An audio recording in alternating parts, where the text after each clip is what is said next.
In the monotonous hum of corporate life, James Hawthorne was just another cog in the machine. His world was a towering office building, cubicles under the harsh glare of fluorescent lights.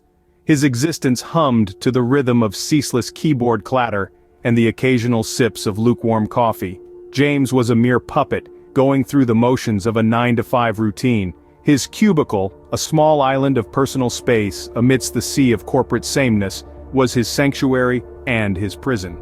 Then, one day, a peculiar email landed in his inbox. It was titled Viewer Feedback, a deviation from the usual memos and meeting reminders. Intrigued, he clicked on it, revealing an attachment. A spreadsheet, it seemed, but far from ordinary.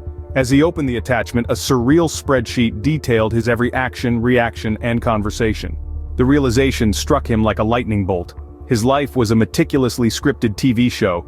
It was as if a veil had been lifted from James's eyes, revealing a surreal tableau that was his existence. Each mundane action, each innocuous conversation, had been curated, choreographed with precision for the amusement of an audience in a distant universe. The shock of this revelation reverberated through his being, a cold shiver coursing down his spine. The fluorescent lights of his cubicle suddenly seemed too artificial, the clatter of keyboards a hollow echo in his ears. He felt as though he were standing on the edge of a precipice, gazing into the abyss of an unsettling truth. His life, his world, was nothing more than a spectacle, a cosmic sitcom. The laughter, the applause, the tears of an unseen audience echoed in the silence of his cubicle. But with this stark revelation came a spark of defiance. The puppet had seen the strings that controlled him. The banality of his scripted life no longer held him captive. Once an unsuspecting character, James now played the role of a rebellious hero, injecting chaos into his meticulously choreographed existence. His unpredictable actions, from impromptu interpretative dances in meetings to surreal spectacles in mundane moments, sent shockwaves through his colleagues, yet the ripples extended beyond the confines of his cubicle.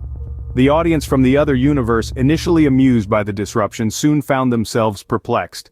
Their narrative had become a jumbled mess of disjointed scenes, leaving them disoriented and unsatisfied. But James's rebellion didn't go unanswered. The scriptwriters retaliated with a vengeance. They twisted his world, turning the predictable routine into a sinister trap. Colleagues became conspirators, and the office transformed into a surreal battlefield. James, however, was not undone.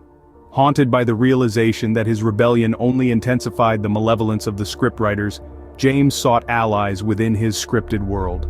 James confronted the scriptwriters in a surreal dimension between worlds. Their faces, an uncanny fusion of alien features, glared back at him, their stares a cocktail of amusement and disdain. The cosmic audience, once harmoniously attuned to the rhythm of James's predictable life, now echoed with disgruntlement, their collective voice demanding a resolution.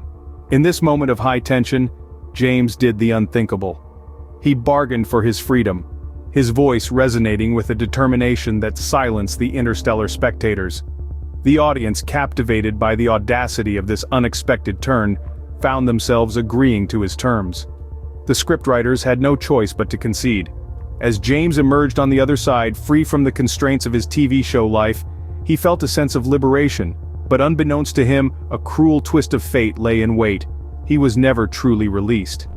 The show continued, its narrative weaving on, ensnaring James in a deceptive illusion of freedom.